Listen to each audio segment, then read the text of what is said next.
History often remembers the conquests of empires, the rise and fall of kingdoms, and the battles that redrew borders. But behind these visible shifts lies a quieter story, one of movement, connection, and exchange. Trade, though less dramatic, has been just as transformative.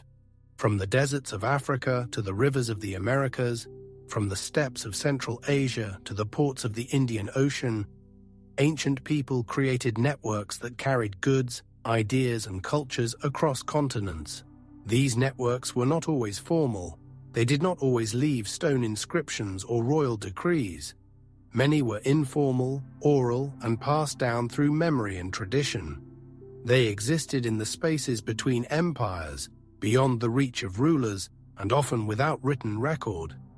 But their impact was immense.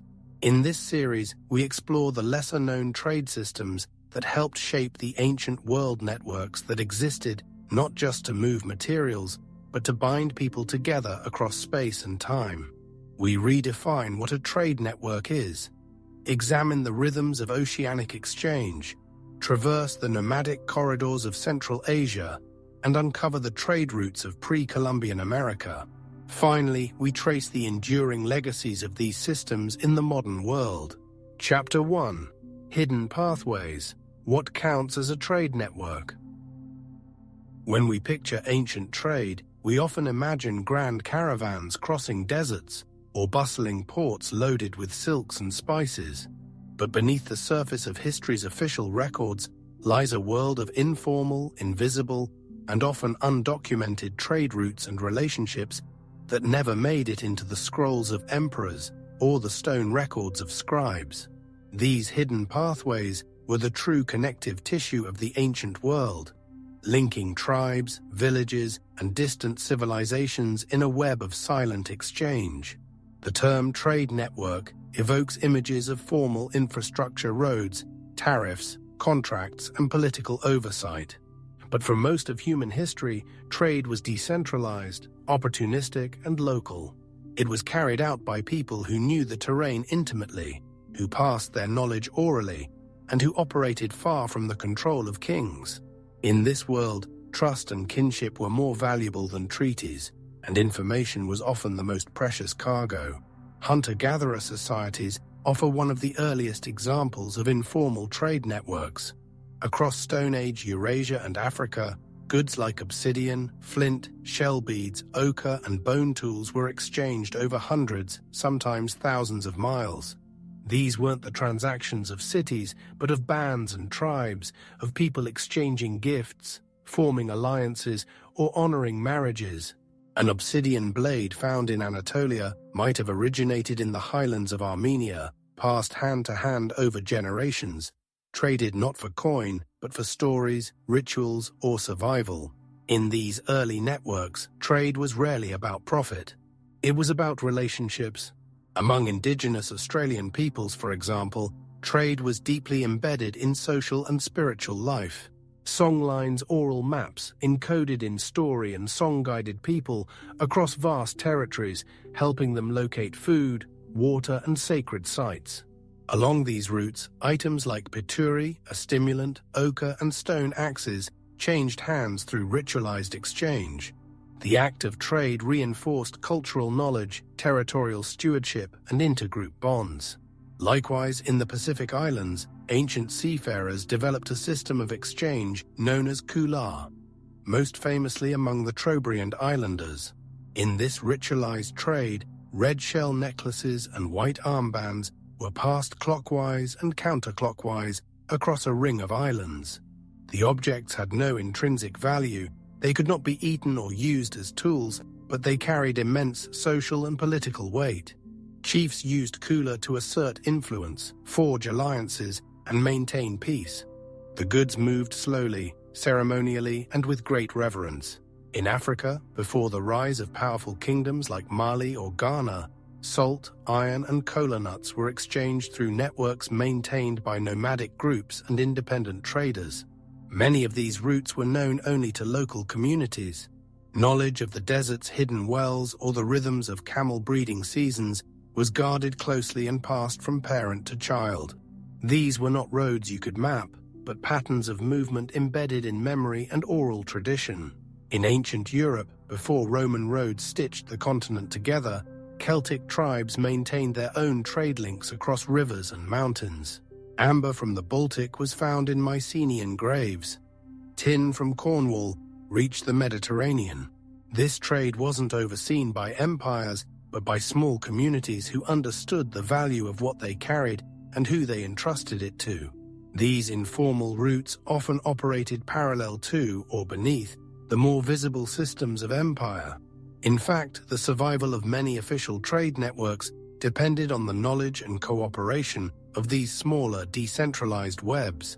When political systems collapsed, as they often did, it was these quiet, local routes that kept food moving, kept tools in circulation, and kept human contact alive. The secrecy of these networks was not always by design, it was a function of their nature.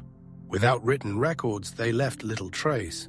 Without monumental architecture, they faded from view. And yet, archaeological discoveries are now beginning to shed light on these pathways. Isotope analysis, genetic data, and the distribution patterns of ancient artifacts are revealing unexpected connections, goods that traveled far beyond what historians once thought possible. Even today, many traditional societies maintain echoes of these ancient systems. Markets in the Andes still operate along routes used since Inca times. In parts of Asia and Africa, barter systems persist alongside cash economies. The spirit of decentralized, relationship-driven trade is alive and well, even in the age of global logistics. Perhaps what's most remarkable is that many of these systems were designed not to conquer, but to connect. While empires taxed and recorded trade for their own purposes, these quieter exchanges often aimed to strengthen kinship, uphold traditions, or sustain communities through harsh environments. They were flexible, adaptive, and resilient in ways that formal systems often were not. So what counts as a trade network? Not just roads or caravans, not just treaties or taxes. A trade network is any system through which people move goods, ideas, and influence. Sometimes it's carved into stone. Sometimes it's whispered through song. Sometimes it's recorded in royal archives. Other times it's passed down in the memory of a grandmother or the rhythm of a canoe. In this chapter, we've redefined what a trade network can be. Not a line on a map, but a living, breathing human connection. And in the next chapter, we'll dive into one of the most dynamic and underappreciated of these networks, the vast maritime web of the Indian Ocean, where traders rode the seasonal winds to knit together 3 continents long before Europe ever dreamed of global conquest. Chapter 2: The Maritime Webs of the Indian Ocean. Long before the age of exploration brought European ships to the east, the Indian Ocean was alive with commerce. It was not a marginal or forgotten sea, but a vibrant hub of human connection.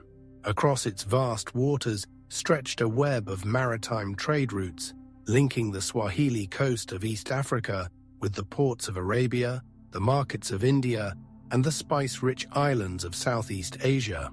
This was a world in motion, driven not by imperial conquest, but by the rhythm of the monsoon. Each year, the changing winds opened and closed sea lanes. Sailors, merchants, and navigators timed their journeys to the cycles of the ocean's breath. The southwest monsoon carried ships eastward from Africa and Arabia to India and beyond. Months later, the northeast monsoon returned them home. This predictable pattern allowed for regular, long-distance trade across thousands of miles, centuries before the compass was widely used. The Indian Ocean was not controlled by a single empire. It was a decentralized, multicultural world of merchants, Arabs, Persians, Indians, Malays, and Swahili traders who met in cosmopolitan ports like Aden, Calicut, Zanzibar, and Srivijaya. These cities were melting pots where languages blended, religions coexisted, and cultural exchanges flourished alongside commerce. What was traded? The diversity was staggering. From East Africa came ivory, gold, and enslaved people. Arabia offered frankincense, myrrh, and horses. India exported cotton, spices, gemstones, and teak. Southeast Asia supplied cloves, nutmeg, sandalwood, and camphor. And from China came silk, porcelain, and paper.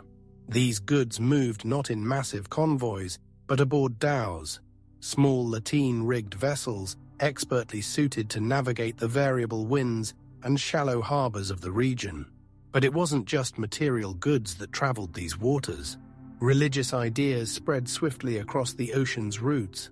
Islam, carried by traders, took root along the East African coast, in southern India, and throughout island Southeast Asia. Buddhist and Hindu influences flowed eastward, shaping the art and architecture of Indonesia and Cambodia. Even Christianity, brought by Nestorian missionaries and later by Ethiopian sailors, had a presence in port cities. Women, often overlooked in historical accounts, played essential roles in this maritime economy. In some Indian Ocean communities, women managed markets, controlled family businesses, and acted as intermediaries between foreign traders and local societies. In places like Aceh and Kilwa, powerful women served as governors, traders, and patrons of religious institutions. Their labor and leadership helped sustain a system that depended as much on negotiation and trust as on the tides. Navigation across the Indian Ocean was an art rooted in deep knowledge of astronomy, currents, and wind patterns. Before modern instruments, sailors relied on the stars, the color of the water, the behavior of birds, and the smell of land to guide them. Oral traditions passed down through generations preserved this ecological wisdom, and maps, often more poetic than precise, were committed to memory, not parchment. Perhaps most remarkably, the Indian Ocean trade network was not driven by conquest. Unlike the Mediterranean, where empires clashed and borders were drawn in blood, the Indian Ocean thrived through collaboration, accommodation, and commercial pragmatism. Local rulers welcomed foreign merchants who brought prestige and prosperity. Religion spread without the sword. Commerce flourished not despite cultural diversity, but because of it. Over time, powerful states like the Chola dynasty of South India, the Srivijaya Empire of Sumatra, and the Sultanate of Kilwa asserted more direct control over parts of this network. Yet even then, the Indian Ocean remained a sea of fluid borders and shared interests. Trade routes bent to geography, not ideology. Ports rose and fell with the tides of fortune, but the spirit of exchange endured. Today, the legacy of this hidden maritime web remains. Swahili, the lingua franca of East Africa, bears Arabic, Persian, and Indian influences. Dishes like biryani, sambal, and pilau rice reflect centuries of culinary fusion. Architectural styles blend Chinese eaves with Islamic arches and Indian domes. And the rhythms of the monsoon still guide local fishermen and traders. Archaeologists and historians are still uncovering the extent of these connections. Cargoes preserved in sunken ships, ceramics found far from their point of origin, and the presence of shared vocabulary across multiple languages all point to a deeper and more sophisticated system than once believed. This was not peripheral trade, it was central to the global story. In many ways, the Indian Ocean Trade Network was a blueprint for global commerce. Decentralized, diverse, and sustained by trust and adaptation rather than force. It reminds us that some of the most expansive and enduring systems in history have emerged not through dominance, but through cooperation. As we move inland in the next chapter, we'll explore another kind of network, one that stretched across the vast steppes and deserts of Central Asia. Here, nomads, merchants, and middlemen created a shadow empire of commerce along the Silk Road's less traveled branches, connecting east and west through the spaces between. Chapter 3: The Shadow Empires of Central Asia. Beyond the glittering ports and bustling maritime markets of the Indian Ocean, a different kind of network coursed across the interior of Eurasia, a shadow network woven through deserts, mountains, and steppe.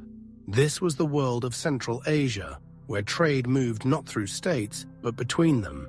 It was here, across the seemingly empty spaces between empires, that a quiet empire of commerce emerged, sustained by mobility, trust, and adaptation. We often speak of the Silk Road as a grand east-west route, connecting imperial China to imperial Rome. But this image flattens the complex reality. The Silk Road was not a single road, nor a fixed corridor. It was a shifting mosaic of paths and side routes, many of them mapped not by governments, but by nomads, herders, and independent traders. Among these, the Sogdians stand out. The Sogdians were Iranian-speaking merchants from the region of modern-day Uzbekistan and Tajikistan. For centuries, they served as the connective tissue of the Silk Road, moving not just silk, but also spices, silver, glass, paper, and religious texts. They built trading communities from Samarkand to Xi'an, living in foreign cities while maintaining ties to their homelands. They were multilingual, culturally fluent, and trusted by both Chinese officials and Turkic tribes. More than any empire, it was the Sogdians who made the Silk Road run. And they were not alone. Other nomadic groups, Scythians, Xiongnu, Turks, and later Mongols, played key roles in this vast network. These were not passive bystanders to history, but active agents of commerce. They controlled choke points, provided protection for caravans, and facilitated cultural exchange.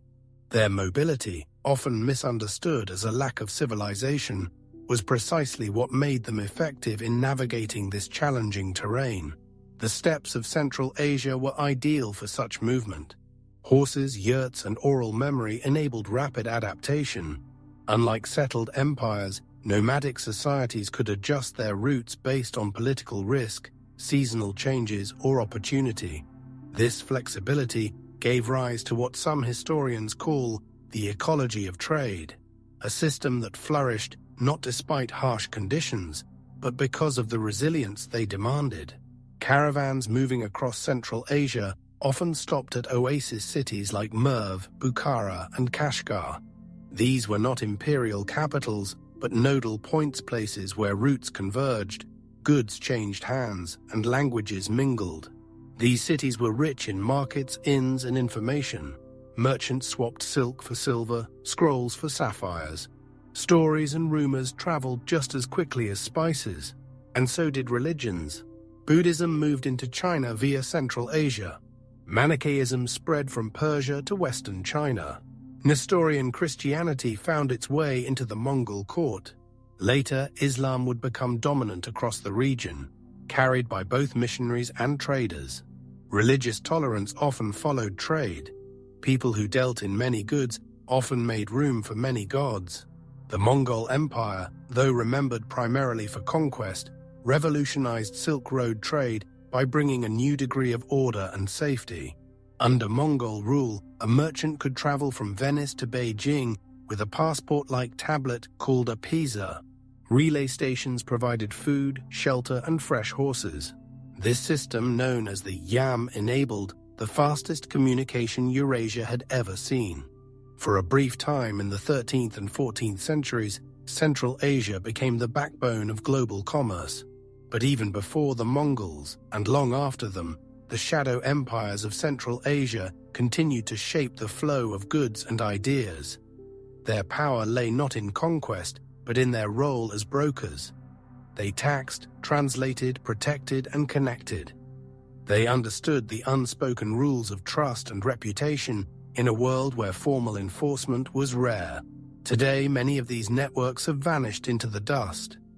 The cities have crumbled, the trade routes overtaken by borders and highways, yet recent archaeological discoveries, coins buried deep in the Kazakh steppe, textiles preserved in desert tombs, graffiti left by Sogdian merchants in Chinese caves continue to reveal the extent of this forgotten world. The shadow empires remind us that trade does not require empires. It requires relationships, resilience, and routes, many of which are never drawn on maps. These were networks built on adaptation, improvisation, and human connection, echoing the same themes we find in maritime or tribal trade. In the next chapter, we'll turn our gaze westward to the Americas, where long before Columbus, civilizations were already weaving their own vast and varied systems of exchange, carried by rivers, mountains, and memory. Chapter 4: The Americas before Columbus. Long before European ships appeared on the Atlantic horizon, the peoples of the Americas had already built expansive trade networks that stretched across vast and diverse geographies. These ancient systems, woven through forests, mountains, plains, and rivers, connected civilizations that never saw one another, but whose goods, ideas, and symbols nonetheless moved across the continent. From obsidian blades to tropical feathers, copper bells to cacao beans, the Americas traded not only commodities, but culture. In North America, one of the earliest known trade spheres is the Hopewell Interaction Sphere, active between 200 BCE and 500 CE. Centered in the Ohio River Valley, the Hopewell network connected distant groups across the eastern half of the continent. Archaeological excavations have revealed objects that originated hundreds or even thousands of miles from their resting places. Obsidian from the Rocky Mountains, mica from the Appalachians, copper from the Great Lakes, and conch shells from the Gulf of Mexico. These goods were likely exchanged through a combination of bartering, gifting, and ceremonial alliance building rather than commercial markets. Trade in the Hopewell system wasn't just practical, it was spiritual. Many of the exchanged items held symbolic or ritual significance, used in burials or elite ceremonies. This mirrored a broader pattern across the Americas. Trade and religion were often interwoven. Goods moved not simply for material use, but to forge spiritual or political bonds between communities. Farther south, the civilizations of Mesoamerica developed trade systems that rivaled those of the Old World. The Olmecs, Maya, Zapotecs, and later the Aztecs all participated in dense commercial networks. Cacao beans served not only as a luxury drink, but also as currency. Jade and obsidian were prized across cultures for their ritual value and craftsmanship. Traders known as Pochteka in the Aztec world traveled far from the heart of the empire, often working as diplomats, spies, and merchants rolled into one.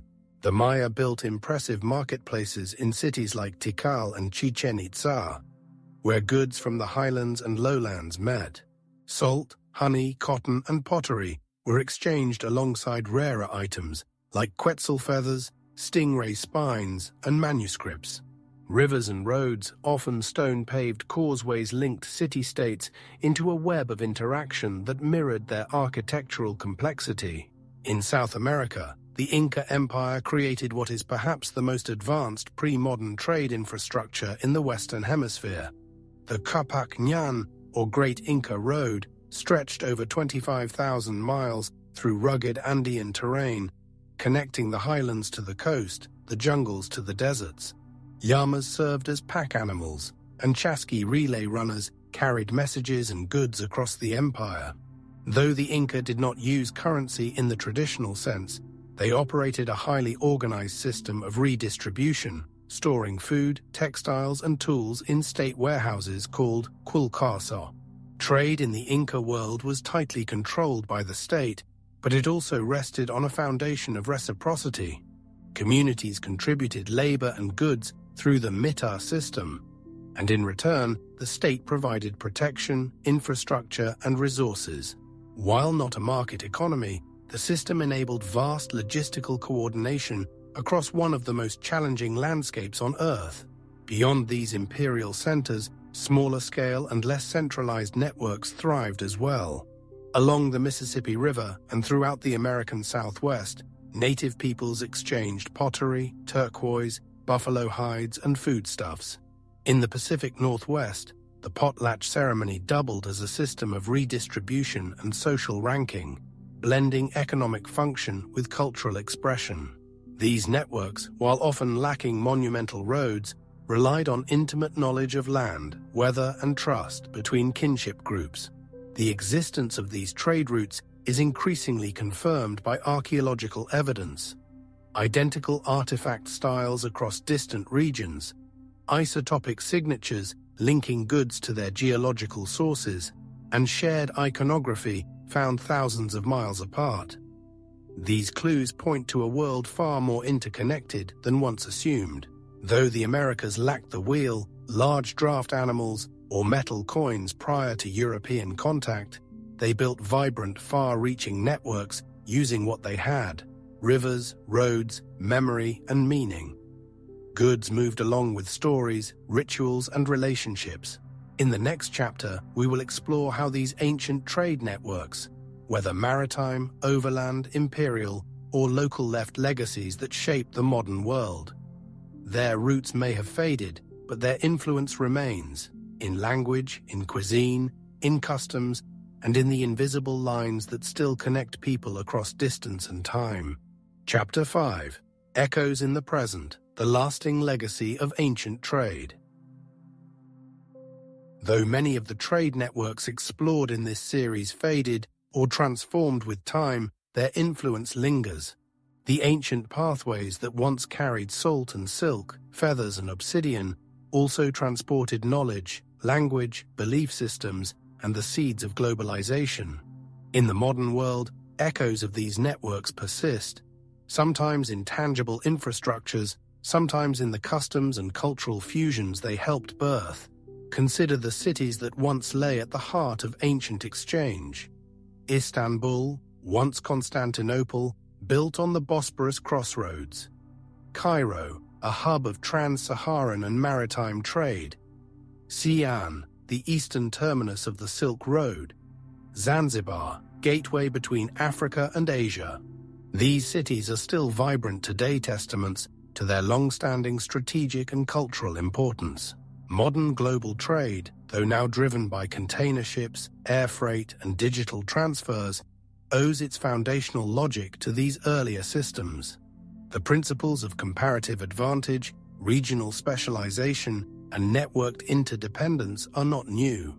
They were first practiced by communities who traded obsidian for turquoise, spices for horses, and textiles for amber. The genetic legacy of ancient trade is also measurable. Population studies show traces of ancient migrations and mixing in places where goods once flowed freely. African DNA is present in parts of coastal India. Central Asian markers appear across northern China. These are not the scars of conquest, but the fingerprints of commerce, alliance, and interaction. Linguistically, trade left its imprint as well. Swahili incorporates Arabic, Persian, Hindi, and Bantu words. Malay includes Sanskrit, Tamil, Arabic, and later European borrowings. Even the word caravan comes from Persian, while sugar, cotton, and orange trace their etymologies through trade routes that wound across continents. Culturally, the exchange of ideas through ancient trade created pluralistic societies long before modern multiculturalism.